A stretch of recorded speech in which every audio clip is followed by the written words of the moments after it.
Good afternoon, everyone. Welcome, welcome. So, we will be discussing a very important topic today at Covenant House. My name is Kimberly Hunter-Bryant, and I am a licensed clinical social worker. And I will be presenting a little bit of information on caregiver burnout, what that looks like, primarily in the African American community, but it spans all across all different age groups and certainly all different ethnic groups.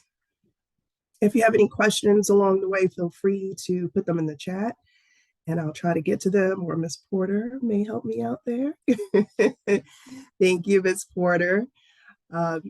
So we can get started. So I'll pull up my slides. And most importantly, we will be talking about ways to build resilience, right? It's not enough to just share information on what burnout looks like, but ways to increase our ability to withstand the ebbs and flows of challenges of caregiving.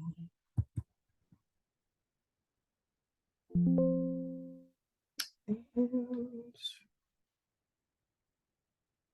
we go. So a little bit more about me. There I am with my littles, my son Alex, who is 10, and Nova, who is 6, going on 16.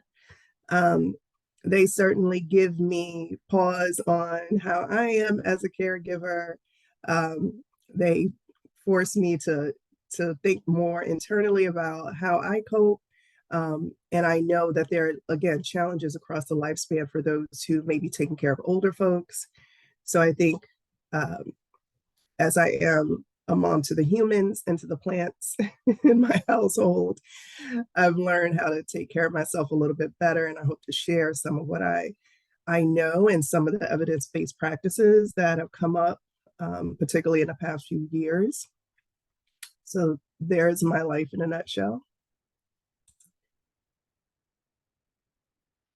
And just to elaborate a little bit more on Covenant House and why I'm sharing all of this really good information with the community, it's based on the mission and the vision of Covenant House. So as you can see, the mission of Covenant House Health Services is to provide and facilitate access to comprehensive health services, primarily to individuals and families in the greater Germantown communities and Northwest Philadelphia. These services are provided without discrimination, with careful attention to physical, emotional, social, and spiritual health. And the vision is to provide leadership and services in healthcare necessary to improve the health status of all citizens in our communities. Our focus is the following: promoting 100% access to necessary healthcare services, eliminating health status disparities, and empowering our citizens to choose healthy, prosperous lifestyles. So within that vein, I feel like this applies to a good portion of our community members. And for Black History Month series, it's really important. It was really important to me and certainly to leadership to provide consistent, helpful sessions. I thought caregiver burnout would be a great way to start. I understand that many individuals in the community, because this is very common in African American community, to be taking care of a loved one without the necessary resources, which can lead to greater health issues down the line. On the 12th, I'll be talking about raising Black children. The 20th, racial healing, and on February 26th, decolonizing the Black body. For the next 3, I will be there at Covenant House on Bringhurst Street, presenting these in person. So today we'll give an overview. So there will be an understanding and identifying burnout. We want to be clear on what it is, what it looks like, and then we'll roll into practical strategies for resilience. Then lastly, creating a resilient lifestyle for long-term wellness. So as I said earlier, You want to understand what it is, but also ways to sort of mitigate some of the long-term harm of undergoing constant stress. So, of course, we must talk about the history of caregiving in the African American community, which is definitely rooted in African tradition. Typically, in African traditions, we honor our elders and we are very community oriented, taking care of one another. Someone is always taking care of someone, right? So the history of African American caregivers is deeply rooted in resilience and community support, dating back to slavery and before slavery certainly.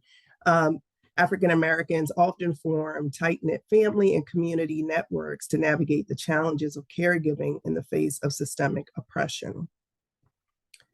Then during periods of segregation and limited access to formal health care, African American caregivers played pivotal roles in providing medical care and emotional support within their communities.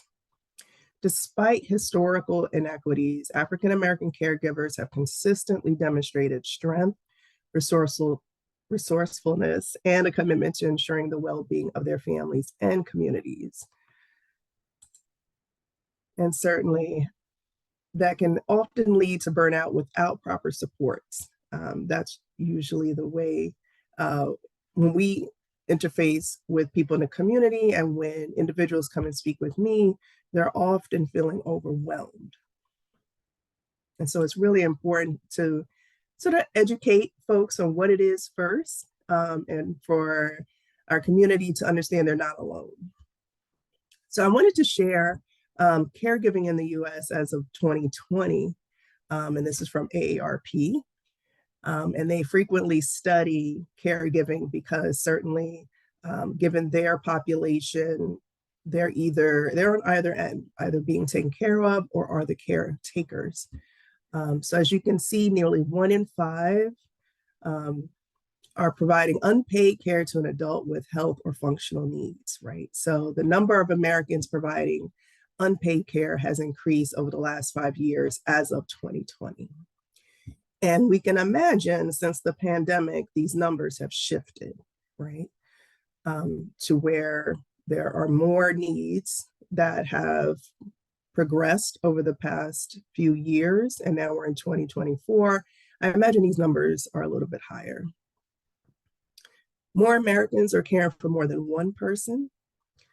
More family caregivers have difficulty coordinating care, so from 19 to 26%. And again, thinking post-pandemic, due to challenges in healthcare with finding providers, due to healthcare providers having burnt out over the past few years, have left the profession entirely. I imagine that is even more so the case. More Americans caring for someone with Alzheimer's disease or dementia, and that number has increased steadily. More family caregivers report their own health is fair to poor. And that is a common story of caretakers eventually exhibiting their own health concerns as they attempt to just be available 24/7 to different individuals. 23% of Americans say caregiving has made their health worse. Who are today's family caregivers? 39% are men as of 2020, 61% women. 45% have had at least one financial impact, and 61% work.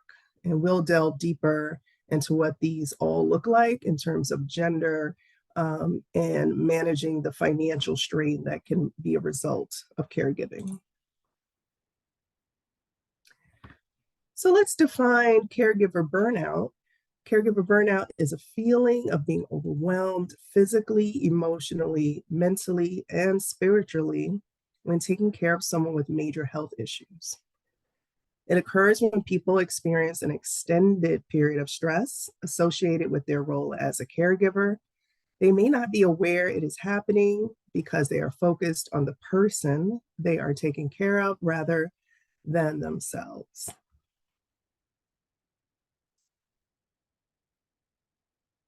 And there are stages to caregiver burnout. It can take some time, but again, building this awareness of what the stages can look like allows for the opportunity to either pivot, change course, build up supports. And so it's really important to understand what those stages look like and how they impact the individual. So initially, there is going to be a level of caregiver stress, right? Just the act of providing care for an individual, which is time consuming when you have your own responsibilities, can lead to a level of stress. And a person may find that they're becoming easily irritated or angry, feeling overwhelmed or constantly worried, experiencing periods of high blood pressure, grinding their teeth at night. So thinking of what's happening physically, emotionally, there may be sleep difficulties, becoming forgetful or trouble concentrating, may even feel heart palpitations, right? There may be some increased anxiety along with managing the stress. And this is the point where an individual needs to start consulting their support system, right? When these initial symptoms appear, these initial hardships appear, reaching out to the community, reaching out to other family members. The idea is just to reach out for help before we get to caregiver burnout. And oftentimes people do not know that they're burnt out. They are just existing, right? So being late for work, procrastination, folks are very good at brushing aside some things that are happening on a daily basis that are difficult, but it's actually burnout. They may have trouble relaxing, experiencing a decreased sexual drive, right? That no longer exists. Loss of energy, withdrawing socially. So potentially having a set of friends, and because you're a caregiver, you no longer reach out to them, you no longer do the fun things you used to do. Thinking cynically, resentfully, right? Be in a more negative headspace that you're not even aware you're in. Potentially drinking, smoking, or eating more, right? So trying to find some sort of release, trying to find a way to feel good in ways that are pretty unhealthy. And then experiencing apathy. After a while, you just don't care, right? Your care looks different. And then there's compassion fatigue that really sets in if you just do not take the time to unwrap all of this stress and find those supports. It can lead to a very dark place, feeling hopelessness, meaninglessness, having chronic stomach or bowel problems. Again, the anxiety is increased, depression starts to set in, feeling overwhelmed, exhausted, drained, chronic headaches, desiring to drop out of society. So start isolating oneself because you just can't deal with the public, you can't deal with people. Avoiding friends, work, family, any level of avoidance, right, is a red flag. And potentially thinking of suicide as a means of escape. I mean, there are stories, they usually make the news, where a caregiver may cause harm to an individual that they were caring for. And to them, it seemed perfectly rational. And it's typically horrifying, but this person has gone beyond all the stages and just was left in a place of darkness and without any support, and end up bringing harm to the person that they love most. So how does this look for African American caregivers, right? African American caregivers are on average 47.7 years old, right? A lot of this data, again, coming from AARP. Often unmarried than all other racial ethnic groups, typically care for a parent, spouse, or grandparent who is on average 64 years old and has 1.7 conditions. So oftentimes those that we're caring for have multiple conditions. and usually a long-term physical condition. Half the time, the recipient lives in the African American caregiver's home, right? Due to really a shortage of um, affordable, sustainable services, people often will have the loved one in their home because that's hard, right? Black caregivers are oftentimes in higher intensity care situations, providing 31.2 hours of care weekly, right? So again, thinking of the individual that you're caring for may have multiple conditions and chronic and need a higher level of care than maybe what is even typical for the population. But that is, your responsibility. And in addition, you're taking care of potentially work or children. So how does this work out financially? It doesn't really work out financially. A study from Nationwide Retirement Institute shows only 58% are financially prepared for current or potential caregiving duties versus 67% of all caregivers feeling prepared. Black women make up an overwhelming percentage of paid caregivers, and many of these women are paid unlivable wages with no benefits. So oftentimes you have Black women from other countries who may come here. Many women from the Caribbean come here and take on the role of caretaker for many individuals in the U.S. And oftentimes, due to a variety of situations, they end up getting paid such a small amount or end up living with living with the individual they're caring for. And so we don't really have a very supportive system for those who are caring for others. It's this hodgepodge network of things that people just kind of patch things together in order to provide care for their loved one. And it's even more challenging in the African American community. So we want to start to look at what are the resilience factors, right? We know the data, we know it's difficult, right? So what leads one person down a path of being able to ride the wave of stress versus other individuals who become completely overwhelmed and cannot ride that wave of stress? It's the resilience factors that we must look at. Resilience can be defined as our ability to navigate and recover from the challenges and hardships we experience in life. And factors that affect the resilience of caregivers include perceived social support, right? So if you feel isolated and alone, of course, it's going to make it very difficult to manage those feelings of being overwhelmed. A positive coping style is often helpful. And again, thinking about where a person may be on this sort of continuum of stress, having a positive outlook is very helpful, but also because you have other things in place, other supports. A feeling of self-efficacy, I can do this, I can get through this. Family sense of coherence. So in families where, a provider, a caregiver will usually have a support system within their own family. Usually they can handle these waves of hardships much better than an individual who's doing it completely alone in their own family, or if they become isolated because other family members don't want to take care of the individual as well. There's symptom burden, caregiver burden, depression, cognitive functioning. That can weigh, depending on your level of what you brought to the caregiving role, that can weigh on you as well. And potentially any stigma.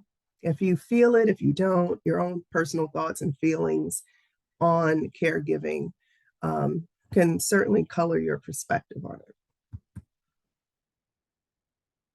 So what can be done? So in thinking about preventing burnout, to set realistic expectations. And of course, this sounds easier said than done. Um, the expectations of yourself as the caregiver and expectations of the individual you're caring for, and making sure it's a match with your supports around you, right? You have a perfectionistic attitude, if you are a person who says, oh, I can do this, I can handle this to everything, that is a one-way ticket to burnout. Because eventually you will need support. Eventually, you're not going to just handle it all by yourself. Prioritizing your tasks, right? So being organized is very helpful when you are managing the care for another person. You want to, whatever sort of system you can put in place of your calendars, your phone, without getting flustered, you always know what's coming, right? That helps you to set those realistic expectations, because it's impossible to remember every single thing that is needed for another person. And so when you're able to just reference, again, a calendar, a planner, your phone, it helps to keep you on task. And then you are able to follow through on the things that are required of you. Embracing your role as a caregiver, right? Sometimes that is a little difficult if it sort of fell into your lap as the role of caregiver. And that is often the case for folks, something they weren't expecting. They didn't plan to become a caregiver. It sort of happened that way. But becoming at peace with it requires connecting to others.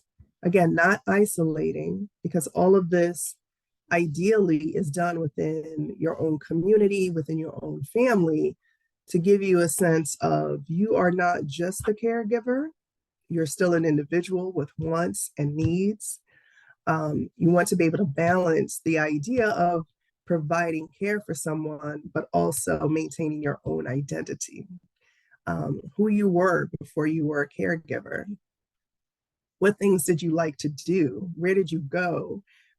What did you expect of yourself? What were your hopes and dreams, right? Practicing self-care. And self-care these days gets a bit of a bad rap, I think, because it's overused, right? But what is self-care on a daily basis? Is it ingrained in your lifestyle such that you can do it consistently, right? That consistent self-care on a daily basis is also what helps to build resilience, because you're already taking care of yourself beyond taking a shower, eating food. You're not a robot. You need other things in your life that give you pleasure, right? Joining a caregiver support group, that's part of building your community. Building a community around yourself may involve family, if you're lucky to do so, the community around you, and then also connecting with others who are in a similar position, who can understand what you're going through and that you can really connect with, to share those lived experiences. Taking regular breaks. In an ideal world, yes, you can take regular breaks. Again, it depends on your support system, right? And that's why one comes before the other. You want to make sure your community that supports you will allow for the ability to take some sort of break. And it can look a little different depending on your situation. Acknowledge and reward yourself. Don't lose yourself in the role of caregiver. Acknowledge that it is difficult and that you're not perfect, and that's okay. And then reward yourself with some downtime. Reward yourself with, oh, there's a book that I can read that would bring me a level of joy as I care for this other individual, right? Reward yourself in ways that matter to you. Meditation or prayer. I know many Many individuals who use prayer as a way to alleviate the stress that they experience. Meditation on a daily basis is very helpful as well. It has been shown to reduce a variety of potential conditions. So again, that's part of your daily, practice of how do I care for myself? What do you need as part of that daily self-care? Reaching out for help when you're starting to feel overwhelmed, right? If it is possible. Again, I do realize not everyone has a whole network that they could tap into, but it's worth it to at least try and build that out for yourself. And we talk about all the ways of self-care as part of the dimensions of wellness. Thinking of yourself as an individual who has many components that must be fulfilled so that you can thrive, right? Oftentimes, as a caregiver, folks will slip into survival mode, and that is what leads to burnout. But thinking about all the ways in which you are well. So if we look at the bottom, thinking emotionally, coping effectively with life and creating satisfying relationships, not being isolated, although it's tempting at times when you just feel like I'm done with people right now. I need a little break. That's different. That's setting a good boundary potentially. But having folks that you connect with emotionally who get you, right? Who bring you some level of joy and who see you for a person beyond caregiving. Financially, satisfaction with current and future financial situations. There are many groups, there are many organizations now that assist caregivers. So searching within your community, tapping into your network of who do they work with, so that you have a better sense of how caregiving has impacted you currently and what it means in the long term. That can alleviate a level of anxiety and thinking about, the situation is out of control. It can increase anxiety and chances for depression because you just don't know what's going to happen and you have no sense of what's happening right now financially. So getting a handle on that can lead to just an increased chance of wellness. Socially, developing a sense of connection, belonging, and a well-developed support system. Obviously tied to the emotional piece. You want to have your tribe around you that is supportive and again knows you beyond you as a caregiver. You're a whole person, and hopefully someone knows that. Spiritually, what are you tied to that gives you a sense of purpose? Expanding our sense of purpose and meaning in life, right? Not getting this very narrow view because sometimes caretaking, all you know is that role that feels like that is your purpose, right? It's a part of your purpose, but it's not the entirety of it. So looking at what gives you a sense of, meaning in life, meaning that you can then sort of look forward to the future, that I have many years ahead of me. I have many components of who I want to be right before me, right? Looking forward to the future. Occupational, if you work, personal satisfaction and enrichment derived from one's work. If you work outside the home, which is already a challenge if you're devoting so many hours of care for someone, step out the door, is that a satisfying experience going to work? It doesn't have to be perfect. It doesn't have to meet your every need, but you should be able to derive a sense of satisfaction. I accomplished something today at work. Okay. Again, it may not be the job you love, or maybe it is if you're lucky, but getting that sense of, I did this, right? Beyond caregiving.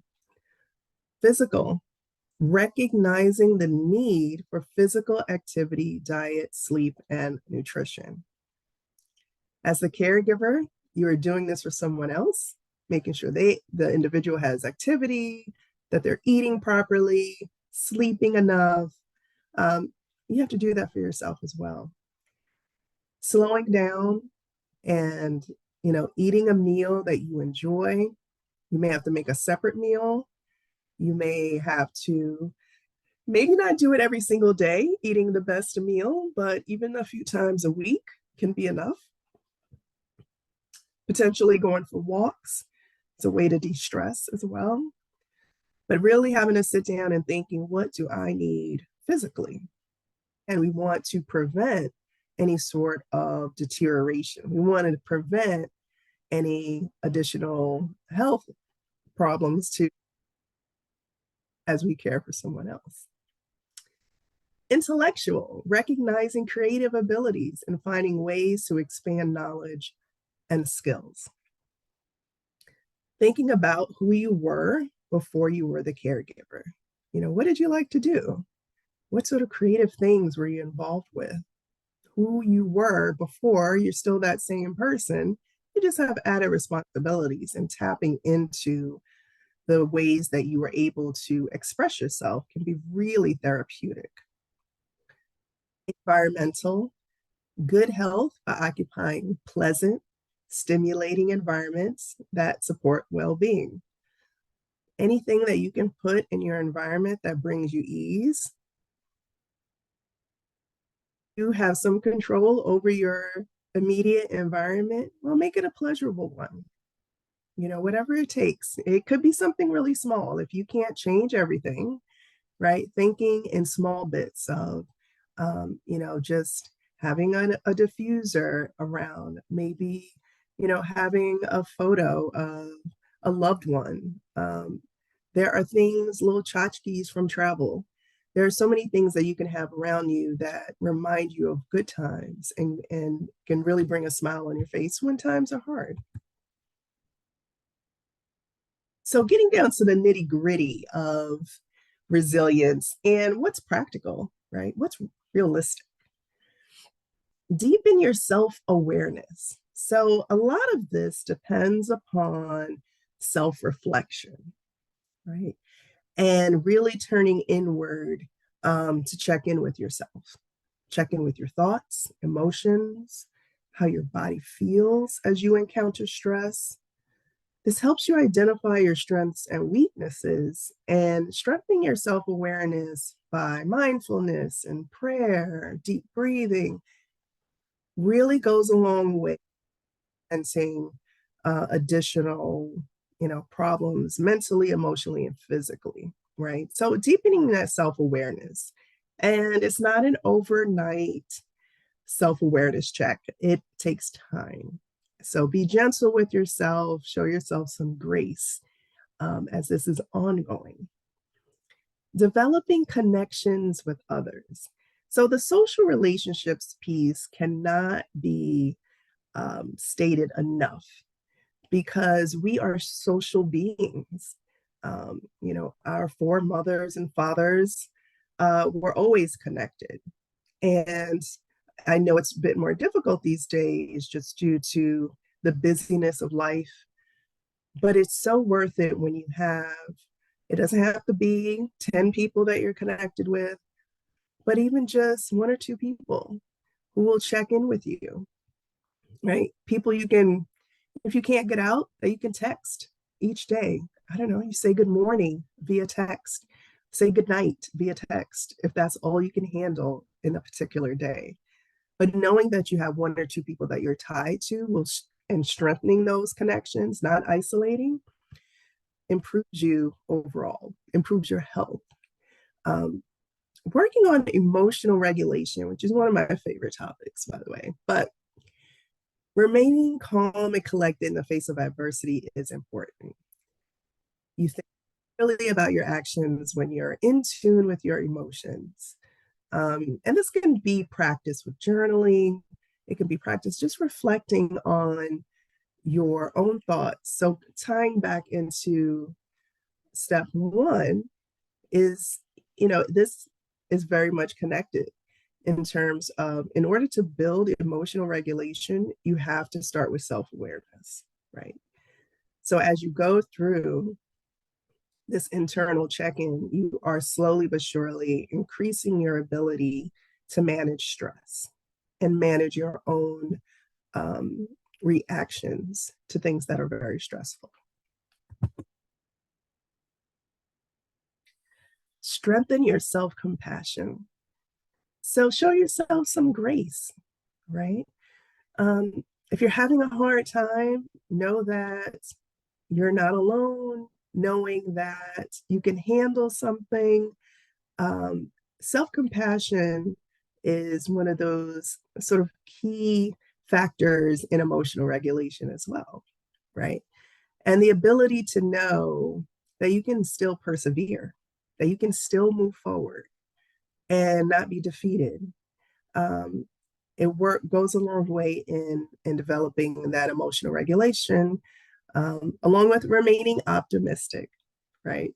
Stresses and setbacks might make you dwell on the negatives, and just knowing that you are going to have setbacks, things are going to be challenging, but being not just positive, but realistically positive, right? Being optimistic so that you know that, yep, the negatives are going to come, the valleys will appear, but I'll be okay, right?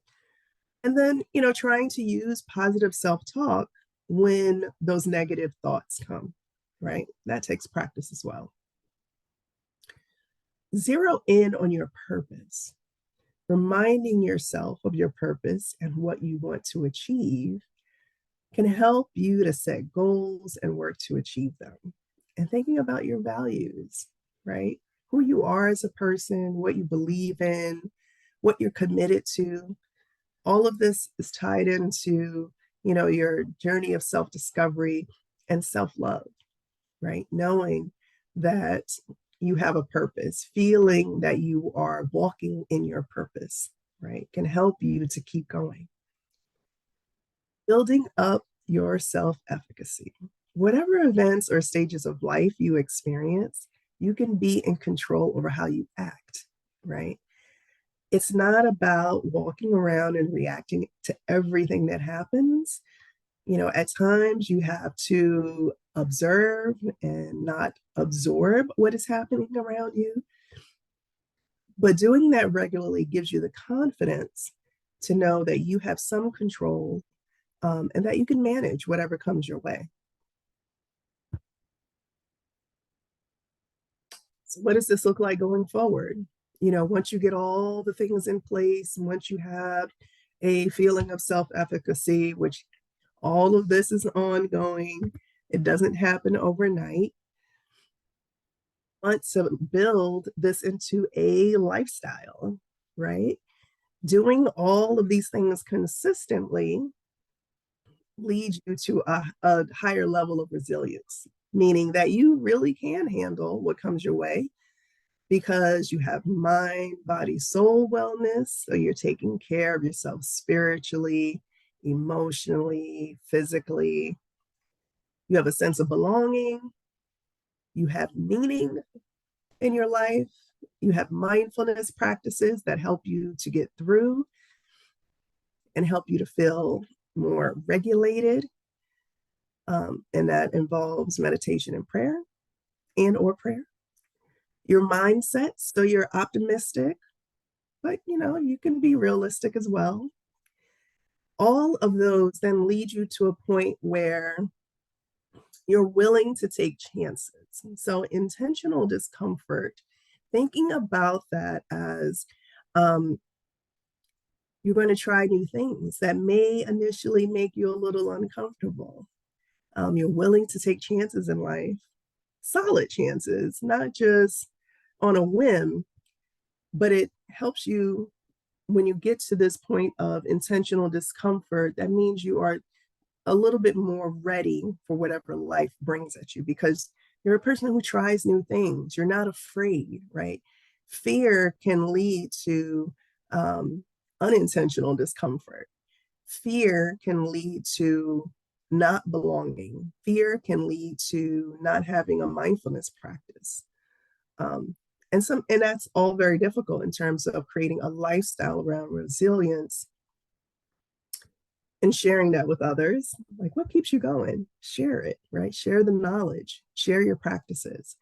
Um, but you want to develop this kind of lifestyle regardless if you're a caregiver or not, but even more so as a caregiver. And I get that this is all challenging in the face of doing the actual caregiving. But doing it piece by piece will certainly um, be protective as you care for your loved one, right? And you want to have these sort of protective factors around you so that you don't experience negative health outcomes. So included in this PowerPoint is a Road to Wellness worksheet, and everyone will be able to have access to this. But I would encourage you to fill this out, answer these questions, and develop a plan for yourself, right?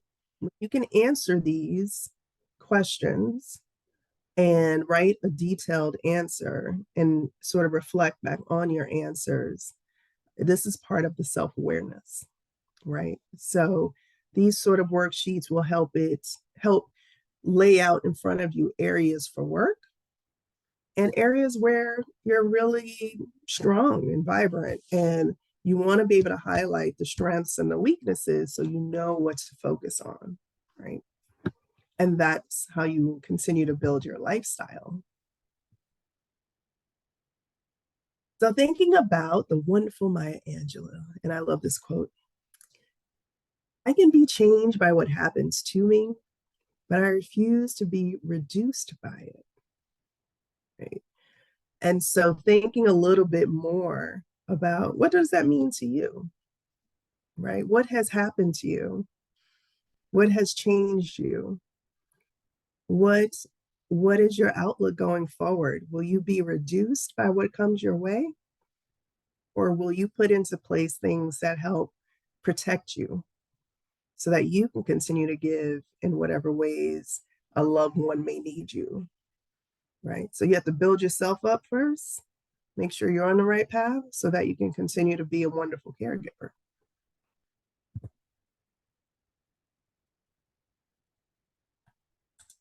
Any thoughts? Any questions?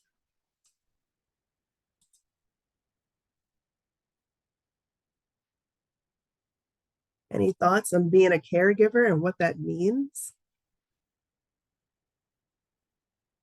Hi, I'm Karen. Hello, Karen. So, I was a caregiver to my mom before she passed. So I wish I had a training like this before I embarked on being a caregiver. My father took the brunt of it though. Mhm. Um, but even what I was doing, because I had a family, I was working full time. And I watched someone who was very vital and alive, somebody very lively and vital, just kind of shrink, like, and the emotional impact it had on me was, you know, people don't understand that even though they plow through the caregiving process, it does affect you in a major way. But a lot of people deal with the stressors so differently. Like I compartmentalize. So, okay, that's on the shelf. Let me move on to the next. But if you don't know how to manage and decompress when you need to decompress, it's going to come out. It's going to come out at the most inopportune moment. And people are going to look at you like, what's wrong with you? And you're not even going to be aware consciously that it's a result of everything that you're going through. I've been a caregiver to my father, my mother, my husband, so I get it. And I've learned in my life to say no, because that was the hardest thing to do. Like my daughter, my grandkids, and can you babysit? I learned to say no, no, no. Saturday is my day. And if you need a Saturday, you better let me know at least a month in advance so I can plan. You know, being a little selfish with yourself and your time is so so vital, because we don't think, I think we think it's selfish if we do that. If someone feels like they need Yeah. us, but they just keep pulling and pulling and pulling. And if you don't say no, you never have a moment, and people feel like, and people, you become their crutch. So they won't even try to stand on their own. But that's, I mean, I really enjoyed that training, because Yeah. it gave me some validation for how I was feeling and what, what I was going through in those moments of my life. So Yeah. thank you. I reached the point where I felt guilty because I was becoming resentful. Like, you know what I mean? When is there ever time to thoughts like that? And I felt guilty because I felt as if I should not be resentful of, I mean, when things got really, really bad, I can remember thinking of it as like an intrusion, which made me feel even worse, you know. But I got past that too, I guess, to a point.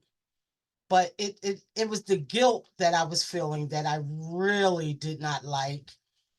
And it took me a minute to realize that I was feeling guilty because I was beginning to resent everything, like if you would have done what I told you 5 years ago, you wouldn't be here, that kind of thing. And now who's left, who's stuck with it? I started having feelings like that. But it's hard, but you Julia, the next learn patient's ready. to, like you said, put things on the shelf, and you have to, it is imperative that you steal, because in a way it is stealing, that you steal time for yourself, because like if you don't do self, you can't do anything else, you know. Yeah, So yeah. I've witnessed other caregivers like falling ill and dying before the people they were caring for, Right. Right. because they put so much on themselves, and there was never any outlet for them emotionally, even physically, just they were just there for that person, and just never, like, if you say, well, let's just go have some lunch, no, I gotta take care of, and I'm like, well, you have to eat. Yeah. Well, And then you just, feel like or you, let's just take a walk around the block, the nurse is here, or whatever, or the right. CNA is here, let's just take a walk. And, they just felt like they had to be there like Yeah. every minute of every time that, of their time. And I'm like, oh, it's not healthy. Yeah. It's Because, and, hard and I to, just try to give them the benefit of my experience. It's like everyone's experience is different, right. but when you do that to the exclusion of everything else, it's dangerous Yeah. emotionally. And Right. But it's a learning process as well, because if it's something that you've never had to deal with before, you're learning how to navigate. You have to learn how to trust people that are there to help you, like if the nurse comes or the aide or somebody, you have to be comfortable with saying, okay, as long as the nurse is here, I'm going to step out for about an hour, and it's hard to trust leaving your loved ones in the care of someone else, because you know how you do things and you know what they like, and you don't want anybody coming along doing something that's not the way you do it, or that the person that's sick might not like. I got into this horrible argument with my youngest sister because when my mom fell ill, it reached a point we had to put her in a nursing home, and they live down south, and all of my brothers and sisters for the most part are down south, but it was the baby sister that was, I mean, the entire time, and this was a few years, My sister was at the nursing home every single day. I kid you not. Like the staff there knew when to have my mom up and bathed and dressed because they knew my sister was coming and what she would say. I mean, she was a huge help, but more often than not, it was an intrusion because they had their own, little thing. And when this first started, I went home. I took a 2-week vacation, calling myself, I'm going to go home. I'm going to give you a break. You just, stay. Mm-mm. She was still there every day. The day I flew in, I went straight to the hospital because my mom was in the hospital at that point, and I was exhausted. And after I sat there a couple of hours, I, said I wanted to go home and get something to eat. And she lost it. I knew you were going to do that. And I had to tell her, I'm not sitting up here every day, all day long. There's doctors and nurses here. What do you think? Somebody's going to kill her? Somebody's going to beat her up? What? There are people that the only difference between you and the people that are actually taking care of her is you love her unconditionally. Okay. But the people that are taking care of her, they are licensed for this stuff. They would. Now the nursing home was a different story. Okay, because most nursing homes that I've encountered are horrible. But yeah, you go through it with your family members because the person that's doing the majority of the care expects everybody to do things the way they would do, and it's just not possible because we're not you. So yeah, it's a really hard road to travel, and keep your sanity to a certain extent. Um, I remember reaching a point where I was just exhausted all the time. If I got 12 hours of sleep, I would wake up and want to go back to sleep. I was because I felt like I was constantly running, especially if the person that you're caring for is in a different location and you're providing meals, you're running them to doctor's appointments, and this is it's a job. It really is, you know. But it's crazy because I would give anything to have to do that one more time, because I would do things way differently, way differently. But you learn as you go along. I hope to never have to do it again. But yeah, and it's sad because it's a way of life for a lot of people. It's their daily existence, and it's hard.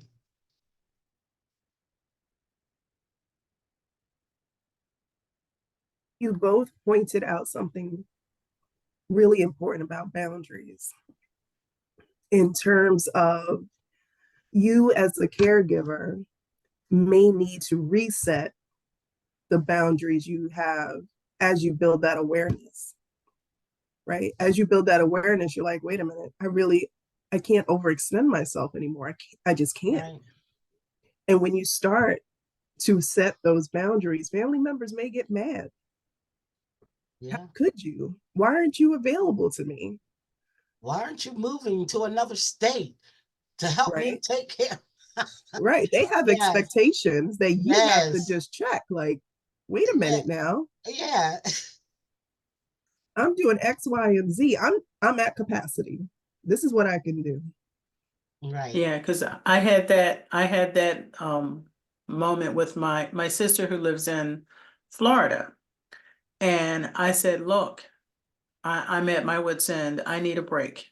I need some time. So she actually my mom, and she took my mom and dad because I was actually taking care of both of them. So she took them both. She's in an real estate, so her schedule is her schedule. She can do what she wants. And then her husband, neither one of them like work traditional 9 to 5s. So they switched off. It was always someone there with them. They had physical therapists for them. They had aids there for them as well.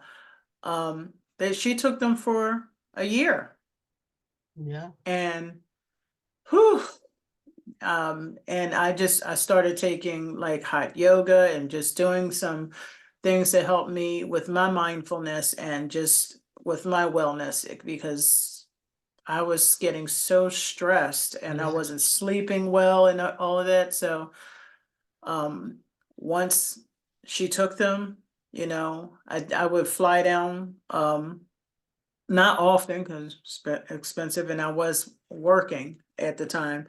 So I would fly down as often as I could to see them. But that was a great help. Yeah. And that was, I had to say, look, I need help. Like my two sisters, neither one of them live in Pennsylvania, where my mom and dad lived. And I said, yeah, I'm here, but that doesn't mean I should have the full responsibility. Mom has had 5 kids. I'm not the Right. only child. So they It took it, definitely but takes a I village. don't think my younger sibling would have been able to handle it anyway, but and the boys, forget it. Anyway, but just finally telling her it was too much now, and I just need help. And I've been newly married for 2 years, and I had a son. Um, my son was probably about 5, I guess, or 6. So it was just a lot going on at that time too. So, and her kids were grown, no kids in the house. I'm like, just like help. Yeah, you have to And she learn. did, so. Yeah. Yeah, because you definitely have to learn that it's okay to ask for help, because it definitely takes a village.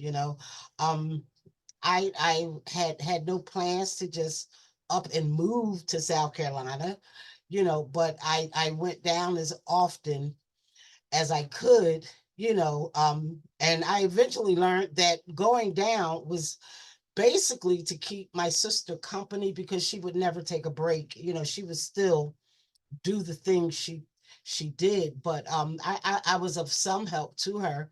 Um, but yeah, you definitely have to learn that it's okay to need help, and it's okay to ask for help. There's no shame in it, you know, um, because no one person can do something like that by themselves. I don't care who you are, what you've done in your past lives, your future lives.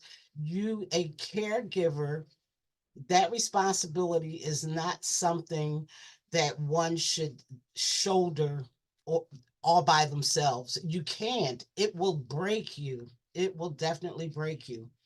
So yeah, a village always helps. Miss Porter, you said something interesting that if you had to do it all over again, you do it differently. How would you do things differently? Um, I would be more patient. Mm, I would not feel guilty because I felt resentful at times that this whole thing, it's like they're intruding, because it wasn't their fault that mhm, they got ill, and these were people that I loved with all my heart, mind, body, and soul. These were my people, you know and my people are gone now, and I have times when I feel like I'm all alone in the world. I still have family, I still have friends, but I don't have my people. So if my people, these 3 people, if they were still here, mhm, what I would do differently is I would take the time to have more conversation. mhm, It wouldn't be like every time I walked into the room, it was to check this vital or check mhm, this blood pressure or give you this medicine, or to ask you, do you need something? I would go in the room and sit down, like I would do that, but I think I would do it more often, because I'm a nut anyway, and I would have conversations with my mom and my husband and Barb, and like we would laugh until we were in tears. Um, but I don't think I did that often enough because Mhm. I was so about my mind was always full of, okay, after I do this, I have to do this. Because at one point, I was monitoring slash taking care of Clee and Barb at the same time, you know. Um, so I was running all over the world. But Mhm. like I said, it takes a village. Clee had a best friend that would take him or go with him because men they never need help. I can do this on my own. So he would just kind of like ride shotgun with them to the VA and dialysis and stuff like that, which would free me up with Barb. And if I was working and Barb had a doctor's appointment, he and his buddy would take Barb to the doctor's appointment or the chemo or whatever. So I had two sick people that I was overlooking at the same time, but they were pretty much they would help each other out as well while they were still at that point. Mhm. But yeah, that those are some of the things that I would do differently. I probably would have still felt a little resentment because it's human as far as I'm concerned. Like Mhm. one day you're living your life, you're enjoying life with your partners, your friends, your family, whatever. You're running rip roaring through the world, and the next day you look up and it's like, I have to go to the pharmacy and get this man's medicine, or he's got a treatment in a couple of days, or so. And that tends to, it just overwhelms your entire life. And I did have moments of resentment. um I had moments when I felt as if my efforts weren't appreciated. Like I'm busting my ass, you know what I mean? I'm missing work, I'm not sleeping, I'm not eating, and this is the thanks I get. So like it's from A to Z. Dr. Waters, you run the gamut of emotions. Sometimes you just want to punch them down to the white meat. And sometimes you want to grab them up and love them to death. Mhm. But yeah, if I had it to do all over again, I would definitely, there are definitely some things I would do differently. Um, Talking more is definitely one of them because at that time I had a tendency, if it's something that you really don't want to face, you don't want to deal with it, you kind of gloss over it, you joke about it. Um, when I was worried or nervous, I would argue, or just fuss because I was nervous. I was Yeah. worried. Um, I would get up and check and make sure they were still breathing, that kind of stuff. So, Mhm. and I would be told it's not that deep. I'm not dying. And I'm like, I don't know that. I'm thinking this in the back of my mind. So I think I would face things a little bit more because Barb is a perfect example. I truly expected her to come home. And apparently I was the only one that expected that because everybody around me, my entire family, the doctors, everybody was telling me we're recommending hospice. And I'm like, hospice, what are you talking about? I truly expected her to come home because that's what I prayed for. You know what I mean? But yeah, I would face things head on instead of, turning the other cheek to them because I don't want to deal with it because it hurts too much, or it's just too much to deal with. I would face them head on. I would love on them a lot more, you know. I would play jokes on them a lot more because I used to play pranks on them and they would get mad. You know, I mean, just to have them here again, basically. So yeah, those are some of the things that I would do differently. I know what I would have done differently. For sure. We would have had a family meeting with everyone. Whether it was Zoom, I don't care. Everyone would have been on and we would have made a plan. It would have been some kind of plan now. I know plans don't always go the way you want them, but at least have something in place.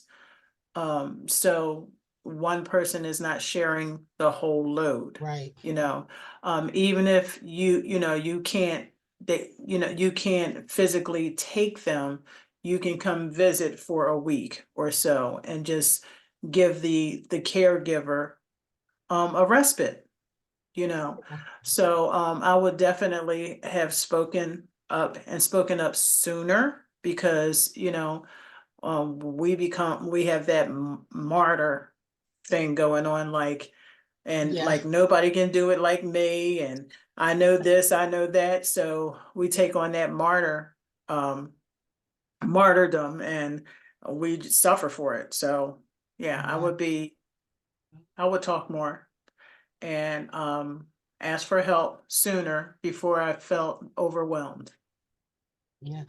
Another thing too is like I learned there's a lot of resources out there that people are not aware of. Like they have no idea. You have to dig, but you could pretty much get help with everything, you know, from medical equipment to supplies, people coming to the nurse coming out to the house 3 or 4 times a week. Yeah, there's a lot of resources. And it's a shame because it, at the time, if there was, and there probably is, I just didn't know anything about it. If there's like a directory for caregivers, that would be the best thing in the world. You know, I mean, just break it up by subject: medical equipment, home care aides, you know, physical therapists, and the resources. I mean, even if they aren't free, um, even what you pay, your insurance usually takes the bulk of it, you know.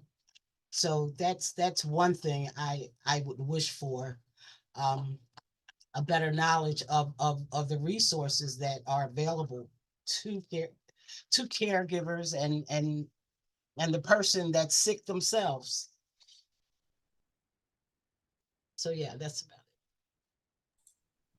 Yeah, included at the end of this PowerPoint are resources for caregivers. Like you said, Ms. Porter, there's so many resources available, thinking within Philadelphia, multiple websites that lead you to this organization and that it. Right. organization. And, once you get connected in one area, generally it'll lead you to other areas that can help you with any other like supplies you said, medical or any other questions you may have or needs, just as the caregiver, Hmm. it's available. And through churches, there are organizations all around that do try to connect caregivers to other resources. So, Yeah. but like you're both saying, you have to reach out. They Yeah, won't you do. necessarily come to you. You have to seek them, right? And be willing to take that help. Yeah. Unless you've got a great doctor that will put you in touch or with an organization within the hospital or whatever. Um, the University of Penn was outstanding. I'm telling you, they connected me with everything. Of course, it all fell under their umbrella, you know, so the Mhm. insurance payments still wound up at the University of Penn, but I could care less. They were a huge help with CLE. They were, I mean, fantastic. Wow. Everybody came out to it reached the point where, you know, they could call me at work to ask any questions. And those were pretty much my instructions. When you get to the house, you call me, because Clee would never tell them the whole story. He kept things back, you know, like he fell once, and had I not come downstairs, the nurse would have left, never knowing that he fell. And I'm looking at him like, why are you such an idiot? You know, but yeah, there are some really, really good places out there that are passionate about what they do, and they're not in it just to make a buck. They actually want to improve a person's, you know, life, a better quality of life for the time that they're here, you know. So yeah, that was appreciated. Mm. Any other thoughts or questions? Okay. Well, I hope this was, helpful to some folks. And like I said, there are, at the end of this PowerPoint, there are additional resources and websites where, clickable, so that you can explore and see what else is out there. I mean, there are organizations locally, nationally. It's just a matter of getting yourself connected. And certainly if you need to share it with anyone, please feel free to do so. And so, of course, next Monday, we will continue with raising Black children, which is a favorite topic of mine as well. And so I hope everyone will be here for that as well, in person. And again, so thank you all for your time. And, if you need to reach out, feel free to do so. I'm available if you have any additional questions. So again, take care of yourselves and your loved ones. And thank you. Thanks a lot, Kimberly. Sure, you're Very welcome. much appreciated.